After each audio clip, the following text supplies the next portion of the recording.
تاسې د چارج کولو یوه طریقه اوس زده کړه. هغه کوم رقم طریقه وه؟ د تماس، د مشلو طریقه. متوجه سولئ؟ د چارج کولو یوه طریقه مو زده کړه. اکثرا په امتحانو کې ځینې سوالونه درته راځي، دوه جسمونه درته یادوي، وایي که دا یو له بل سره وموشو کم یو مثبت چارج کېږي کم یو منفي. په دې باندې تاسې پوه شئ چې مثبت چارج کېږي یعنې الکترون ځینې ځي، او منفي چارج کېږي یعنې الکترون ورته راځي. دا داسې مسله نه ده چې حتما یې په یاد کړئ، اما ځینې وخت امتحانو کې داسې یو سوال وي. نو زه تاسو ته دا یوه مسله دلته ووایم، پلاستیک سره چې تاسې هر جسم د پلاستیک سره چې تاسې هر جسم په تماس کې راولئ ویې نو پلاستیک دایما څه ډول چارج کېږي؟ مثبت. منفي پلاستیک منفي چارج کېږي. صحیح ده؟ یعنی مطلب د الکترون په اخیستلو کې پلاستیک تر ټولو موادو قوي دی. او شیشه دا بیا څنګه چارج کېږي؟ دا مثبت چارج کېږي. یعنی مطلب شیشه بیا د هر جسم سره چې په تماس کې راولي دا خپل الکترون ورکوي، او پلاستیک چې د هر جسم سره په تماس کې راسي د هغه څخه الکترون اخلي. اوس نو دا دوې ښه نښې دي. دا نور اجسام، دا نور مواد به چیرې وي؟ د دوی منځو کې په نظر کې ونیسئ. دا یو اوږد لیست لري، د دې په یادو کول دا لازمي نه دی، اما دا دوه دانې که تاسو په یاد ولري چې پلاستیک تر ټولو زورور دی، منفي چارج کېږي، الکترون اخلي، او شیشه تر ټولو د الکترون په اخیستلو کې ضعیف زور لري، کمزوری دی، نو الکترون ورکوي. اوس نو زه ځینې پوښتنې تاسو ته وایم په امتحانو کې معمولا راغلی دي. که چیرې یو پلاستیکي ژمنځ په ویښتیانو پورې وموښل سي، نو تاسو راته وایاست چې ویښتیان څه ډول چارج کېږي او ژمنځ څه ډول چارج کېږي؟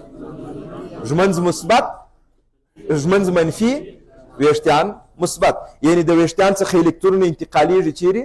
ژمنځ ته. متوجه سولئ؟ که چیرې یو د ورېښمو یو ټوکر په شیشې پورې وموږو څنګه چارج کېږي؟ شیشه به مثبت چارج سي او ورېښم به منفي. که ورېښم د پلاستیک سره وموږئ، ورېښم به مثبت او پلاستیک به منفي. په دې رقم باندې کولی سئ تاسې دا سره معلوم کړئ. ښه، اوس خو تاسې دا ذرات وپېژندل چې چارجداره ذرات موجود دي. دغه چارجداره ذرات چې کله دوی چارجداره سوه، مثال فرض وکړئ دا یو جسم دی، په دې کې ډېر زیات منفي چارجونه شتون لري. دا به مو څنګه ترلاسه کړي وي دا منفي چارجونه؟ موږ فرض وکړئ چې دا یو پلاستیک و، دا مو د یو بل جسم سره ډېر زیات په تماس کې راوستلی د استحقاق له وجې په دې کې څه شي را پیدا سوي دي؟ منفي چارجونه، الکترونونه ډېر زیات دي. اوس آیا دا الکترونونه یو بل دفع کوي که یې نه دفع کوي؟ دا خو هم نوع چارجونه دي. دلته وګورئ، هم نوع چارجونه څه کار کوي؟ یو بل دفع کوي. اوس دا الکترونونه یو بل دفع کوي که نه؟ بلکل دا الکترونونه یو بل دفع کوي. د دوی غوښتنه دا ده یو بل ځانو ته نه راپرېږدي. دوی غواړي داسې یو فضا ته سره ولاړ سي چې دوی لیرې لیرې واقع سي، ځکه دا یو د بل خوښوونکي نه دي، دا یو په بل باندې دافعوي قوې واردوي. همنوع چارجونه هېڅ علاقمندي نه لري چې په یو کوچني ځای کې واقع سي، هغوی یو بل سره ټېله کوي. نو کله چې دا رقم وضعیت دی، نو د الکترون دومره لویه فضا ده، نو د الکترون ولې نه راوځي دې فضا ته؟ دا دومره ځای دی ورته، دا ورته خالی دی. دلیل دا دی چې مواد چې په دې طبیعت کې دي، ماده، محیطونه، دا دوه رقمه دي. په ځینو کې دا چارجونه حرکت کولی سي او په ځینو کې چارجونه حرکت نسي کولی. نو د چارج د تېرېدنې له امله، د چارج تېرېدنې په اساس باندې چې چارج پکښې کې حرکت کوي که یې نه کوي، چارج کولی سي ولاړ سي او که نسي کولی ولاړ سي. په دې حساب باندې اجسام پر دوه ډوله دي، چې یو ډول ته یې موږ تاسې څه وایو؟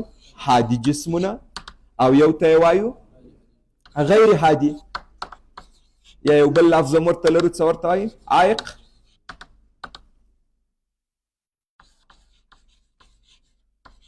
کنډکټر ورته وایي په انګلیسي کې هادي ته، کیدای شي دا لفظ موږ تاسې بیا وکاروو.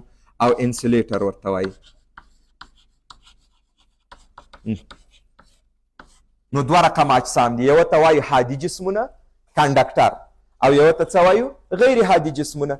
هادي کم ډول مواد دي؟ هادي هغه ډول مواد دي چې په دوی کې چارجونه حرکت کولی سي. کولی سي چې تاسې په دې کې الکترونه په اسانۍ سره په حرکت راولئ. دا اوس دلته ډېر زیات الکترونونه دي که نه؟ که چیرې زه دا یو بل جسم دلته دی، دا به ډېر زیات مثبتونه لري په دې ځای کې، که زه اوس دا دواړه په یو هادي باندې سره وصل کړم په یو هادي، نو دا الکترونونه به اتومات په دې ځای کې رامنډه شروع کړي او دلته به راسي. متوجه سولې؟ نو عادي جسمونه هغه چې په منځ کې چارجونه په اسانۍ سره حرکت کولی شي، او غیر عادي جسمونه هغه دي چې د دوی په منځ کې الکترون حرکت کولی نشي. دا د چارجونو چارج لفظ به کارو، شرط نه دی چې حتما الکترون مسله. نو په دوی کې د چارجونو حرکت ممکن نه دی، اما په هادیګانو کې د چارجونو حرکت ممکن دی.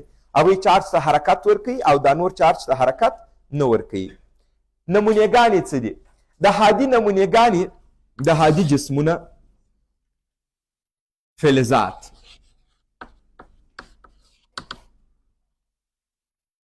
مواد موږ تاسو په طبیعت کې په درې ډوله لرو: جامد، مایع، ګاز.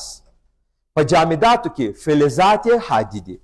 په مایعاتو کې الکترولایت تاسو اورېدلی، کیدای شي تاسو په کیمیا کې ویلی وي الکترولایت، مایعات.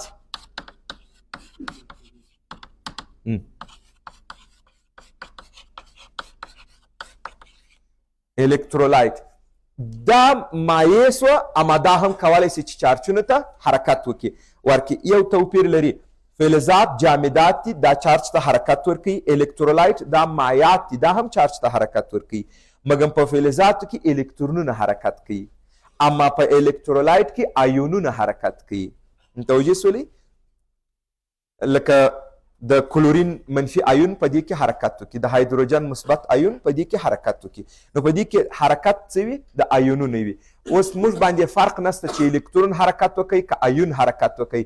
چارج خو دی، چارج حرکت کړی، بس دا په څه شي کې راله؟ هادیګانو کې. او ګازات یا هوا په دې کې موږ تاسې کنډکټر یا هادي بیخي لرو نه. نو هادیګان یوازې په څه کې پیدا کېږي؟ په جامداتو کې، په مایعاتو کې. په مایعاتو کې کم یو الکترولایت او بل چې خالصې اوبه نه وي، ناخالصې اوبه، دا هم انتقالیږي. دا اوبه چې موږ تاسو چې شو دا چارجونو ته انتقال ورکوي. یعنې که چیرې فرض وکړئ دا دواړه جسمونه په اوبو کې کښېږدو، بس د دې څه به الکترونونه دلته راسي.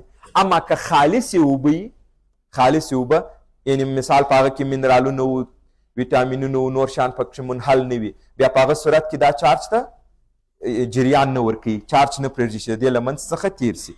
او په ګازاتو کې موږ تاسې بیخي هادي جسم لرو نه، هادي ماده نه لرو، هادي مواد. غیر هادي کم یو درته راځي. پلاستیک دا غیر هادي دی، دا چارج نه پرېږدي. هوا دا هم غیر هادي دی. لرګی هم څه ډول دی؟ غیر هادي. شیشه دا هم چارج نه پرېږدي چې انتقال سي. دا یې ډولونه دي. خالصې اوبه د انسان بدن هغه هم په څه شي کې راځي؟ په هادیګانو کې. یعنې زموږ د بدن څخه هم چارج انتقالېدای سي. نو د انسان بدن هم هادي دی. په همده خاطر موږ تاسې احتیاط کوو، کوشش کوو چې په کم ځای کې د چارج منبع هغه ته لاس ور نه وړو، ځکه هغه چارجونه به زموږ په بدن کې انتقال سي. او که مقدار ډیر زیات وي، د دومره انرژي انتقال زموږ د بدن د طریقه څخه وړتیا به یې ونه لري، انسان له منځه تلای سي یا ډېر یو زورور شاک لیدلی سي. متوجه سولئ؟ دا کم یو راغله غیر هادیګان. ځینې داسې مواد هم وجود لري، چې هغه د دوی په منځ کې دي تقریبا، چې هغه ته بیا موږ تاسې وایو نیمه هادي. ځینې اجسام سته نیمه هادي ورته وایو،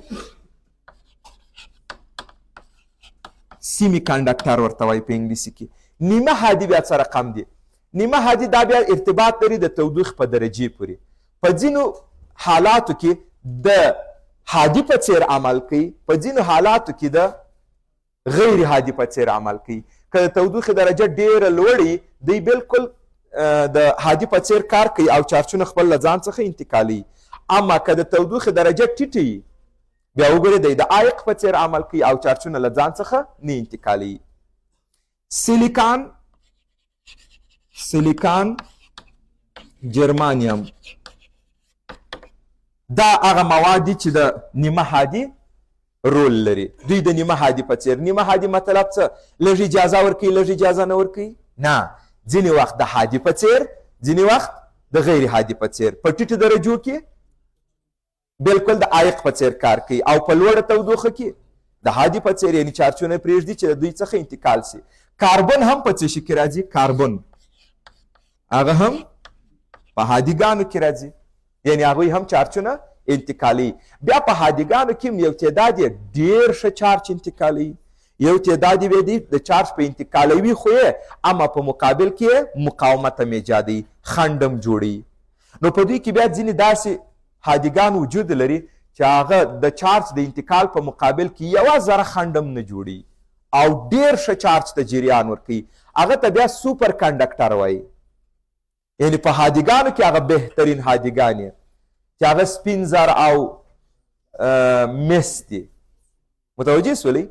وایي هادي خو دي نو په دې کټګوري کې راغله. متوجه سولئ؟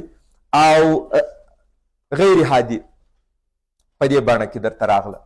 ښه، اوس سوال دا دی هغه مواد چې هادي دي دوی څه ډول یو میکانیزم لري، دا د دوی شکل څه رقم دی چې دوی کولی شي چارجونو ته انتقال ورکړي، او دا چې غیر هادي دي دا چارج ته ولې انتقال نشي ورکولی؟